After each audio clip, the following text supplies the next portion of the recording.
नमस्कार, माझे नाव कार्तिकी आहे. मी इयत्ता 8व्या वर्गात शिकते. तर आज मी तुम्हाला छत्रपती शाहू महाराज यांच्याविषयी थोडीफार माहिती सांगणार आहे. ते तुम्ही शांतपणे ऐकून घ्यावी अशी माझी विनंती. माणसांच्या ओळखीचा, माणसांचा राजा, माणसात माणुसकी मानणारा राजा. राजा म्हणावं तुला की मायबाप म्हणून माया दिली पोटातल्या पोरावणी जणू. एकदाच देवदूत धाडला देवानी, पुन्हा नाही राजा असा पाहिलाच कुणी, पुन्हा नाही राजा असा पाहिलाच कुणी. मित्रांनो, एकदा एक राजा होता. त्याची राणी आजारी पडली म्हणून राजाच्या नातेवाईकांना वाटलं की राजाने आता दुसरं लग्न करावं. त्यासाठी एक देखणी मुलगी निश्चित करण्यात आली. पंक्तीत तिला वाढण्याच्या बहाण्यानं पुढं करण्यात आलं. महाराजांच्या कानावर घालण्यात आलं की या मुलीचा विवाह करायचा आहे. महाराज म्हणाले, हिचा विवाह आम्ही आमच्या राजवाड्यात करू, आम्ही स्वतः कन्यादान करू. महाराजांनी दिलेला शब्द पाळला. मित्रांनो, ही कथा किंवा नाटक सिनेमातली गोष्ट नाही, तर कोल्हापूरचे राजर्षी छत्रपती शाहू महाराज यांच्या आयुष्यात घडलेला हा खरा प्रसंग आहे. स्वतःच्या प्रजेची पोटच्या लेकराप्रमाणे काळजी घेणारे छत्रपती राजर्षी शाहू महाराज हे एक आदर्श राजे होते. छत्रपती राजर्षी शाहू महाराज यांचा रयतेबरोबर थेट संपर्क सातत्याने व्हायचा. राजेपणाची धूळ बाजूला ठेवून शाहू महाराज सहज जनतेत मिसळून जायचे. त्यात कितीतरी किस्से, कितीतरी गोष्टी घडल्या ज्या आजही आठवल्या जातात.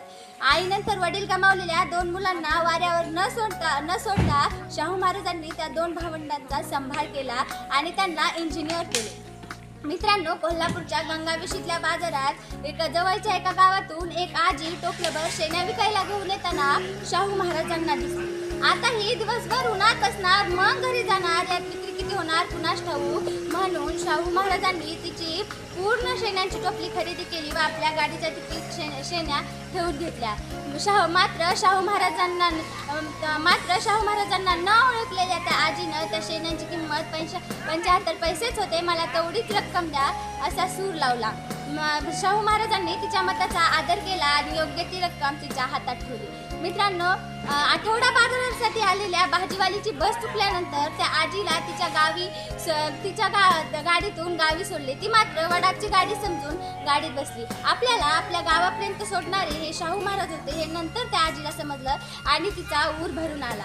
शिक्षणासाठी कोल्हापुरात अनेक विद्यार्थी यायचे. त्या विद्यार्थ्यांसाठी जेवणाची व्यवस्था करणे वगैरे अडचणी लक्षात आल्यावर अभ्यासासाठी कंदिलाची ताबडतोब व्यवस्था करणे, शिक्षण कुठल्याही कारणाने थांबू नये म्हणून विद्यार्थ्यांना डोळ्यात तेल घालून विद्यार्थ्यांना जपणे हे केवळ शाहू महाराजच करू जाणे.